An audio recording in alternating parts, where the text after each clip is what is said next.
பஞ்சமி திதியில வாராகி அம்மனை நினைத்து காலையில வெறும் வயித்துல எழுந்ததும் நீங்க இந்த ஒரு வார்த்தைய சொல்லுங்க. நீங்க நினைச்சே பார்க்க முடியாத அளவு மாற்றம் தெரியும். உங்க முன்னேற்றத்தை யாராலும் தடுக்க முடியாது. அது என்ன வார்த்தை அப்படிங்கிறத தெரிஞ்சுக்கலாம். இத தேய்பிறை பஞ்சமியிலயும் நம்ம சொல்லலாம். வளர்பிறை பஞ்சமி நாளன்றும் நம்ம சொல்லலாம்.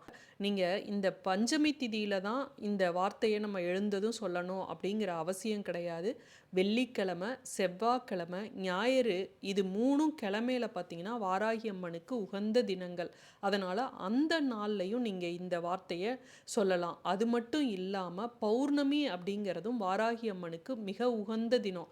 அதனால பௌர்ணமி, அமாவாசை இது போன்ற தினங்கள்லயும் இந்த வார்த்தைய நீங்க சொல்லுங்க.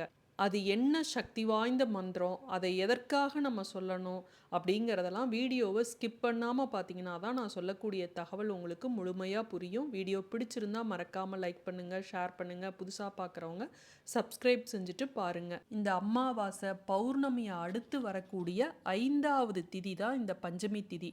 இப்போ தேய்பிறை பஞ்சமி, வளர்பிறை பஞ்சமின்னு 2 பஞ்சமி இருக்கு இல்லையா? இந்த தேய்பிறை பஞ்சமியில் நம்ம சஷ்டிக்கு எப்படி நம்ம வழிபடுவோம், அதாவது கடன் பிரச்சனை தீர, நோய் தீர, இதுக்கெல்லாம் இந்த நாள் மிகச்சிறந்த நாள்.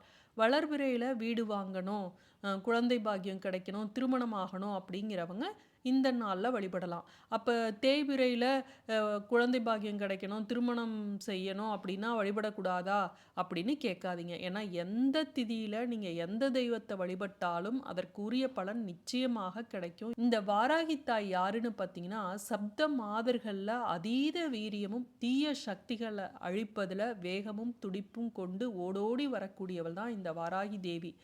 சப்த மாதர்களில் வாராகியோட 12 திருநாமங்கள் மிக சக்தி வாய்ந்தது. இந்த திருநாமங்களை செவ்வாய்க்கிழமை, வெள்ளிக்கிழமை, ஞாயிற்றுக்கிழமை, பஞ்சமி காலங்களில் உச்சாடனம் செய்ய செய்ய அதை நம்ம சொல்ல சொல்ல நமக்கு அரண் மாதிரி வாராகி தேவி காத்தருள்வாள் அப்படின்னு சாஸ்திரங்களில் சொல்லப்பட்டுள்ளது. செவ்வரளி முதலான செந்நிற மலர்களை வாராகி தாய்க்கு சூட்டுவது மிகவும் மகத்துவம் வாய்ந்தது. பில்லி, சூனியம், கண்திருஷ்டி மற்றும் தீய சக்திகளை நெருங்க விடாமல் விரட்டி அடிக்கக்கூடியவங்க தான் இந்த வாராகித்தாய். இந்த பஞ்சமி திதியில் பார்த்தீங்கன்னா, வாகனம் வாங்கலாம், புதிய தொழில் தொடங்கலாம், மருத்துவம் செய்யலாம், அறுவை சிகிச்சை செய்யலாம், எல்லாவித சுப காரியங்களையும் செய்யலாம். சீமந்தம் செய்வதற்கு சிறந்த திதியாக பஞ்சமி திதி சொல்லப்பட்டுள்ளது. இந்த நாளில் மருந்துகள் சாப்பிட நோய்கள் விரைவில் குணமாகும். பஞ்சமி திதி அன்று பஞ்சதீப வழிபாடு செஞ்சோம் அப்படின்னா அஷ்ட ஐஸ்வர்யங்களும் நமக்கு கிடைக்கும்.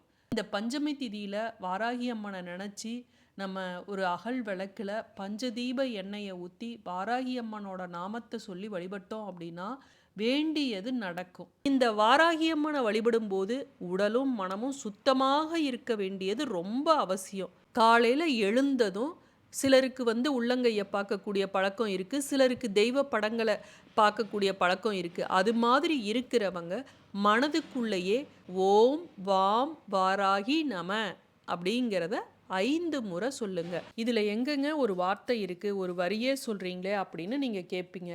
ஓம் அப்படிங்கிறது எல்லா மந்திரங்கள்லையும் வரக்கூடிய ஒரு பிரணவ மந்திரம். நமக நம அப்படிங்கிறதும் அந்த மந்திரத்தோட இறுதியில் வரக்கூடியது. இதில் நம்ம ஞாபகம் வச்சுக்க வேண்டியது என்ன அப்படின்னு பார்த்தீங்கன்னா, வாம் வாராகி, ஓம் வாம் வாராகி நம, அவ்வளவுதான். காலையில் மனதுக்குள்ளேயே தூங்கி எழுந்தவுடன் தண்ணி கூட குடிக்கிறதுக்கு முன்பாக இந்த தேய்பிறை பஞ்சமி, வளர்பிறை பஞ்சமி இந்த நாட்களில் இதை நீங்கள் 5 முறை சொன்னீங்க அப்படின்னா உங்கள் வீடு முழுவதும் நல்ல ஒரு தெய்வ ஆற்றல் நிறைஞ்சிருக்கும். அன்றைய தினம் முழுவதும் நீங்கள் வாராகி தாய்க்குரிய பூஜைகள், வழிபாடுகள், பரிகாரங்கள் எது செஞ்சாலும் அந்த நாளில் எந்தவித தடங்களும் இல்லாமல் நல்லபடியாக நடக்கிறதுக்கு இந்த மந்திரம் உங்களுக்கு உதவியாக இருக்கும். மீண்டும் அடுத்த காணொளியில் சந்திக்கும் வரை நன்றி, வணக்கம்.